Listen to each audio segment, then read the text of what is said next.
योगी कथा अमृत अध्याय 3 भाग 4।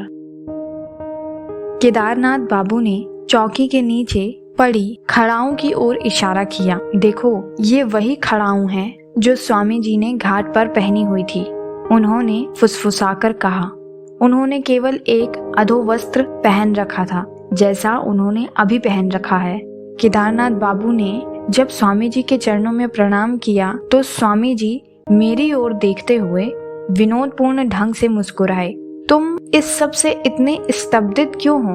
दृश्य जगत की सूक्ष्म एकता सच्चे योगियों से छिपी नहीं रहती। मैं सुदूर कोलकाता में रहने वाले अपने शिष्यों के सामने क्षण भर में प्रकट होकर उनसे वार्तालाप कर सकता हूँ। वे भी इसी प्रकार स्थूल जगत की प्रत्येक बाधा को अपनी इच्छा अनुसार पार कर सकते हैं। शायद मेरे बाल हृदय में आध्यात्मिक उत्साह जगाने के उद्देश्य से ही स्वामी जी अपने दूर श्रवण और दूरदर्शन के योग बल के बारे में मुझे बताने के लिए राजी हुए, परंतु उत्साह के बदले मुझे विस्मय युक्त भय का अनुभव हुआ, क्योंकि मेरी ईश्वर खोज एक विशिष्ट गुरु श्री युक्तेश्वर जी के मार्गदर्शन में ही होनी तय थी, जिनसे मैं अभी मिला भी नहीं था। अतः प्रणवानंद जी को अपना गुरु मानने की कोई प्रवृत्ति मेरे मन में नहीं उठी। मैंने यह सोचते हुए उनकी ओर सशंकित मन से देखा कि मेरे सामने बैठे हुए वे स्वयं ही थे या उनका प्रतिरूप था।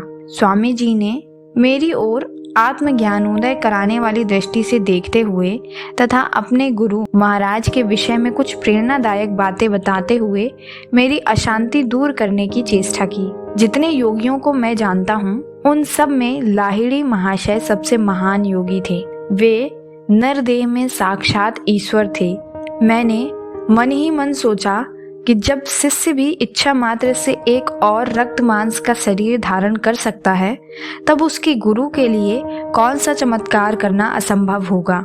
गुरु की सहायता कितनी अमूल्य होती है, वह सुनो। मैं गुरुदेव के एक अन्य शिष्य के साथ नित्य रात को 8 घंटे ध्यान किया करता था। दिन में हम दोनों रेलवे कार्यालय में काम करते थे। क्लर्क के कार्य निर्वाह में कठिनाई होते देख पूरा समय इस चिंतन में लगाने की मेरी इच्छा हुई।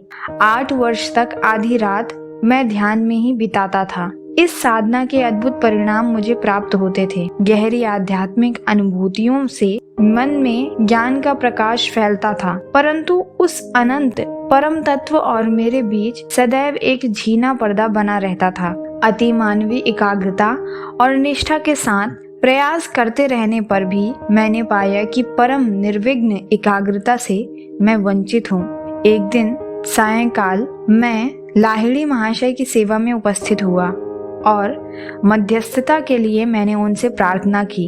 हठ पूर्वक सारी रात मैं उनसे आग्रह करता रहा, करुणा सागर गुरुदेव, मेरी आत्मा इतनी तड़प रही है कि मैं उस प्राण प्रिय परम प्रेमी के प्रत्यक्ष दर्शन बिना अब और जीवित नहीं रह सकता।